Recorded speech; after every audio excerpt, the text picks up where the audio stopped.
Olá, tudo bem? Hoje é dia 24 de setembro, então é uma terça-feira. Agora são 1h19 e eu resolvi parar por 5 minutinhos para fazer um vídeo sobre o tema como se perdoar. E esse é um tema bem delicado, porque quais são os motivos que você precisa se perdoar? Ou quais são as motivações, quais são as razões que te fazem te culpar a ponto de te condenar, né? Então, é um assunto subjetivo e particular, obviamente, mas eu vou trazer o meu ponto de vista. Então, particularmente em relação ao canal, faz 13 dias que eu não posto e eu havia me incumbido de diariamente postar um vídeo de 5 minutos por dia.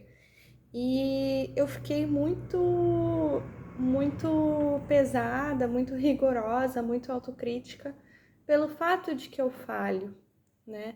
E aí, quando a gente fica assim, ao invés da gente agir de forma comedida, a gente vai para outro extremo, que é, se eu não fiz aquilo que eu havia me incumbido, o meu compromisso, então eu não vou mais fazer, porque eu não sou capaz, eu não sou disciplinada, eu não sou regrada.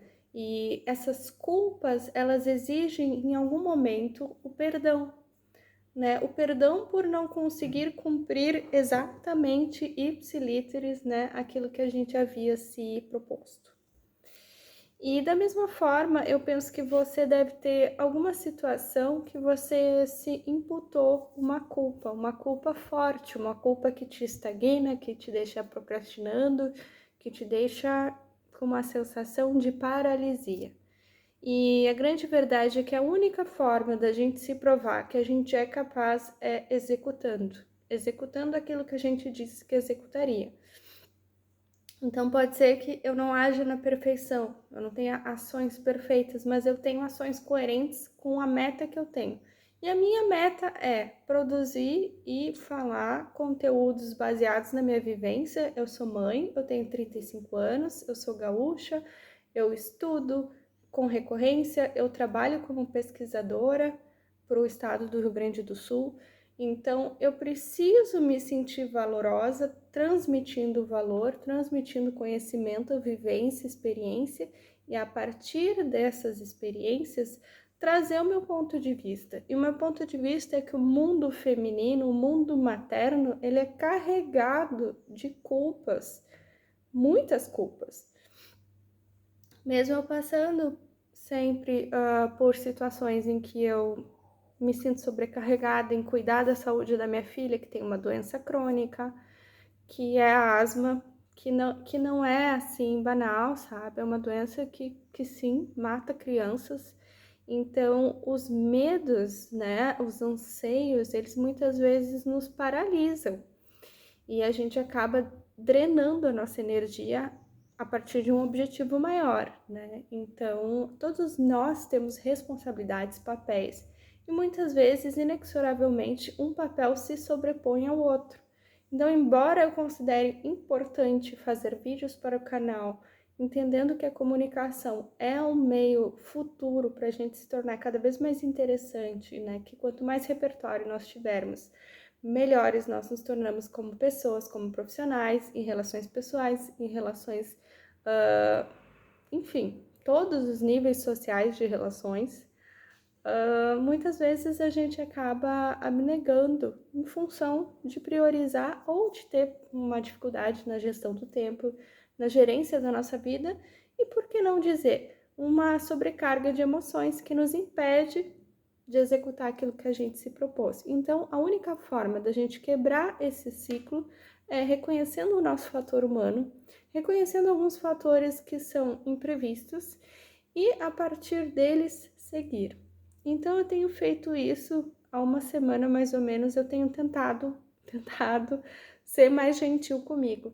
Então, quando uma coisa não acontece exatamente como eu gostaria, eu penso, bom, tá tudo bem, eu vou continuar fazendo porque eu sei o que eu quero. Então, eu vou lutar contra esses sentimentos de sabotagem e de penalização, porque eles também são tão improdutivos quanto a improdutividade por si só. E é muito mais produtivo eu ser mais otimista, eu ser mais gentil. Eu tô falando aqui de um universo, obviamente, de pessoas que têm noção de responsabilidade, de pessoas que querem chegar em algum lugar, de pessoas que têm ambições, que cumprem na medida do possível todos os seus papéis e que por um detalhe ou outro algumas coisas vão fugindo do controle e tem um nível de rigor tão alto que por não chegar naquele patamar de perfeição e idealização quase utópico às vezes, fica se penitenciando. Nossa, caramba, não acredito que eu não fiz isso. E essa culpa, ela vai se tornando uma grande penitência em vários sentidos. Você não é capaz, você não é disciplinado. E é uma coisa assim que fica te martelando. Então, obviamente, tem a gestão do tempo, mas tem a combinação das emoções. E eu admiti nesse vídeo que eu tive emoções atribuladas. Muitas relacionadas à ansiedade, muitas relacionadas à baixa autoestima. Então, a gente precisa fazer um elo de conexão, de amor próprio, com o elo da razoabilidade, da racionalidade, de pensar, cara, eu tenho isso em mente, né? A minha ansiedade é porque eu quero atingir essas metas. Então, para atingir essas metas, eu tenho que executar isso. Eu já sei o que eu preciso executar, que por sinal já é um passo, né? Se você sabe o que você precisa fazer para atingir aquilo ali, tá ótimo. Então, minhas emoções estão atribuladas. Quais são os mecanismos que eu posso acionar de forma leve, mas efetiva, para que eu consiga chegar aqui, nessa parte que eu sei mais ou menos o caminho? E muitas vezes é esse perdão, é terapia, enfim, várias possibilidades. Escrever, conversar consigo. Aí você vai usar várias ferramentas para entender aonde pode chegar. E uma delas é o auto-perdão. É dizer assim, tá tudo bem. Se fosse outra pessoa, eu diria, calma, fica tranquila. A única forma de você chegar lá é executando. E você sabe qual é o caminho. Então, você pode executar daqui por diante. E parece super simplista, talvez uma forma muito, né, diminuída, mas é a verdade, assim, eu tô no 6º dia que eu parei de atacar comida à noite, assim, que eu comia pão com pasta de amendoim, geleia. Eu fazia vários ataques à noite. E daí eu falei assim, não, eu vou perdoar essa etapa da minha vida, porque não me adianta de nada ficar me culpando pelo comportamento passado. Eu libero, eu solto essa Carol. E eu vou procurar uma Carol que esteja alinhada com o corpo que ela quer. Qual é essa Carol? Essa Carol vai fazer musculação, essa Carol vai fazer aeróbico, essa Carol vai ter uma alimentação mais ou menos regrada. Em alguns dias vai ser mais eficiente, outros dias menos, mas ela nunca vai deixar de estar alinhada com esse caminho que ela sabe qual é o caminho. Ela já conhece, ela já trilhou, ela já chegou lá.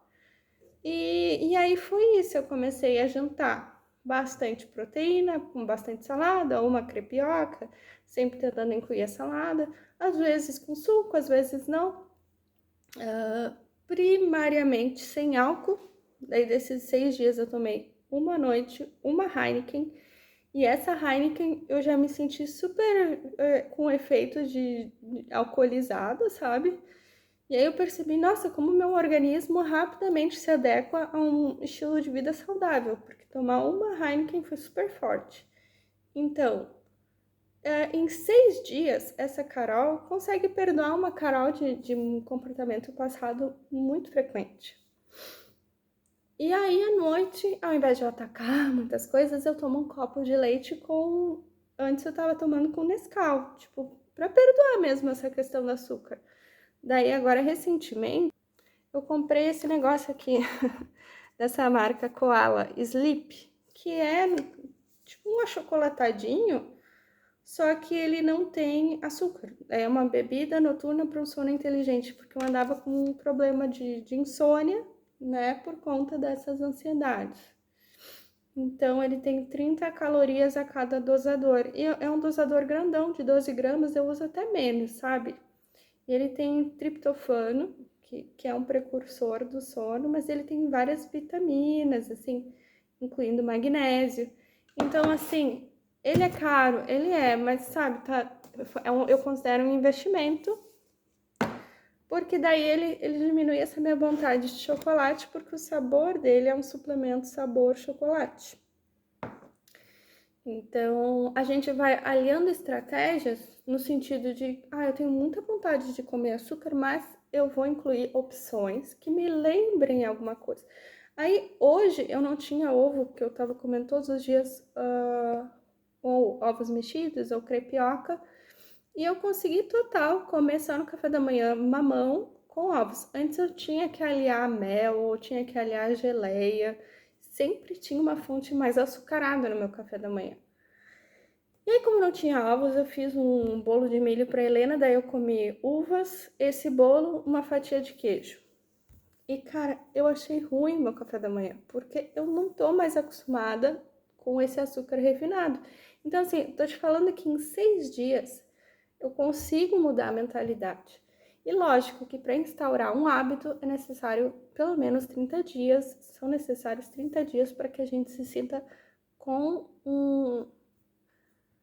um hábito sedimentado. E eu me propus 70 dias porque tem uma viagem em novembro e eu vou tirar férias, e 3 de dezembro eu completo 36 anos. Então, essas 10 semanas até lá, eu me propus a ser, assim, mais, entre aspas, coerente, não é mais rigorosa, é compromissada e coerente com esse caminho que eu já conheço. E quanto menos açúcar eu fui incluindo, mais calma eu fui ficando, mais confiante, porque eu comecei a ser uma pessoa mais alinhada àquilo que eu tinha me proposto. E isso vai se repercutindo em diversas áreas da vida. Profissionalmente, tu fica mais confiante, nas tuas relações, tu fica mais relaxado, sabe? Briga menos, com a tua filha, tu fica mais paciente. Porque eu não sei explicar. Eu acho que o álcool e o açúcar, eles acionam alguma coisa muito nefasta, é forte nefasta, mas muito intensa em mim. Sobretudo em função do pensamento intrusivo frequente de, cara, eu tô acima do peso que eu sei que é saudável para mim, que eu sei notadamente, não só por índice de massa corporal, mas por se observar no espelho, mas por se olhar nas fotos, por causa das papas e coisas do tipo, que a gente se reconhece, eu tô acima do peso. E se eu tô acima do peso, e aí eu continuo comendo coisas que eu sei que vão me manter e até aumentar o meu peso, eu tô me fazendo mal. Se eu tô me fazendo mal, eu fico braba comigo mesma.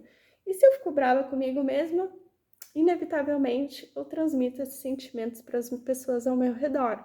Então, para mim, essa questão da saúde física, saúde mental, saúde relacional, social, tá tudo muito conectado, sabe? A tua autoimagem, que tu reflete, tá muito conectado com as tuas atitudes contigo mesmo. Então, aquela história da máscara de oxigênio é muito real, sabe? Tu realmente começa a ser melhor quando tu é melhor contigo mesmo. Comigo mesma, eu preciso ser uma boa mulher, uma boa.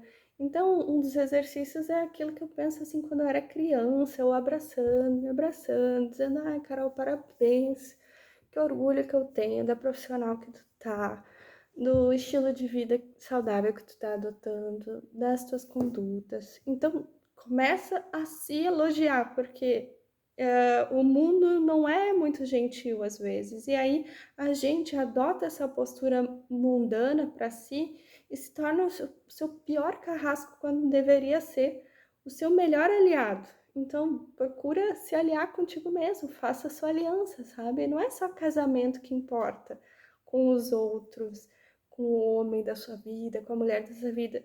Importa muito a aliança que tu faz contigo mesmo em primeiro lugar. Então, cara, se ama, se perdoa, tá bom? Se perdoa.